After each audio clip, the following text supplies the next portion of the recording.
saya Bintang Sari Bulusan Duha dengan NPM 1985201003. Modernisasi adalah salah satu teori yang menjelaskan tentang proses transformasi dari masyarakat tradisional ke masyarakat modern. Teori ini berfokus pada cara masyarakat pramodern ke modern melalui pertumbuhan ekonomi dan perubahan struktur sosial, politik, dan budaya.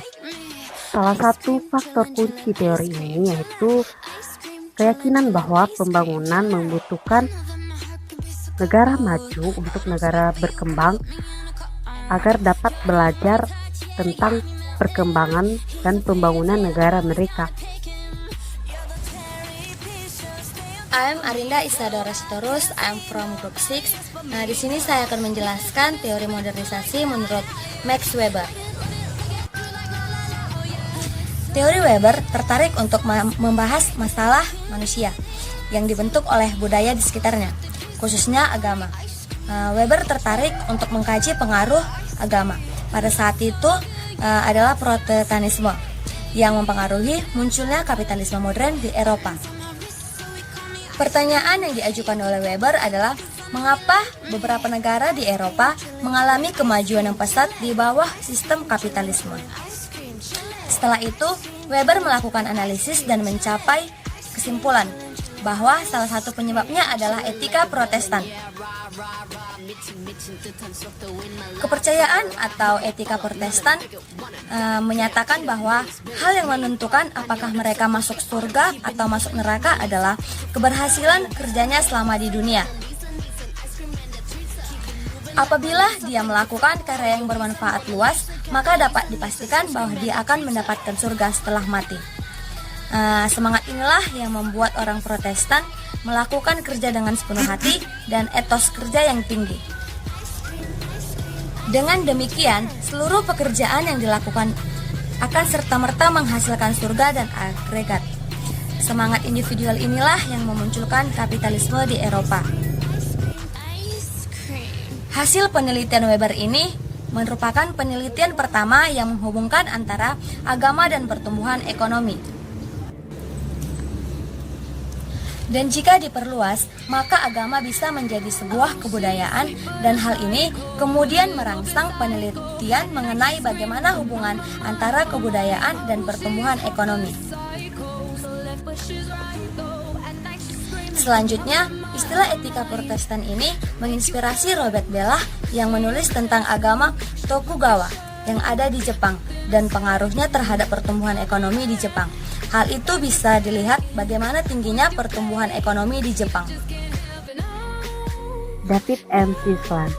David M. Sislan yaitu salah satu ahli psikologi sosial yang tertarik dengan masalah pembangunan karena melihat adanya kemiskinan dan keterbelakangan yang terjadi pada masyarakat. David M. Sislan ini kemudian mengusulkan konsep the need of achievement atau kebutuhan untuk berprestasi yang dikenal dengan simbol NACH.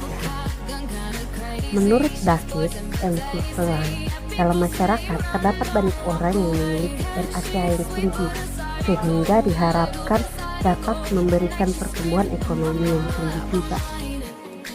Dengan memiliki optimisme yang tinggi, keberanian untuk mengubah nasib, dan tidak gampang menyerah, dianggap memiliki NACH yang tinggi.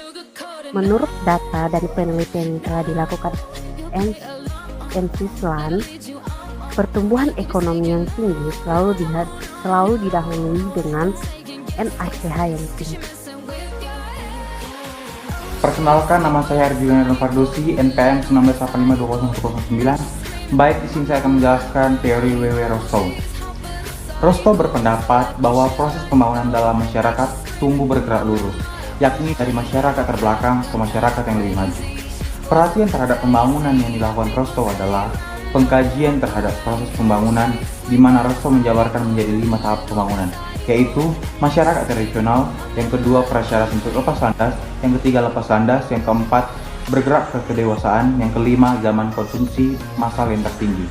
Satu, tahapan masyarakat tradisional, di mana pada tahapan ini, masyarakat masih dipengaruhi sistem kepercayaan tentang kekuatan di luar manusia.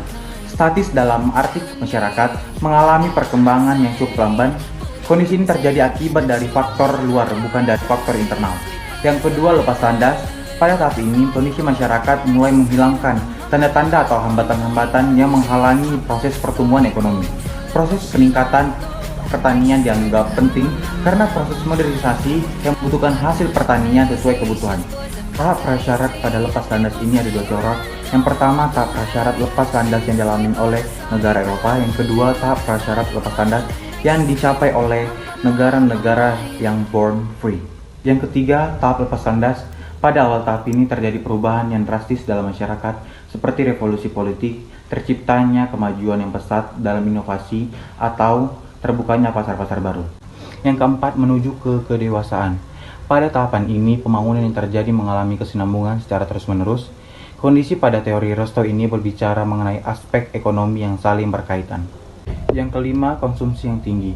Pada tahapan ini, perhatian masyarakat telah lebih menekankan pada masalah-masalah yang berkaitan dengan konsumsi dan kesejahteraan masyarakat. Ada 3 macam tujuan dari masyarakat atau negara. Yang pertama, memperbesar kekuasaan dan pengaruh keluar.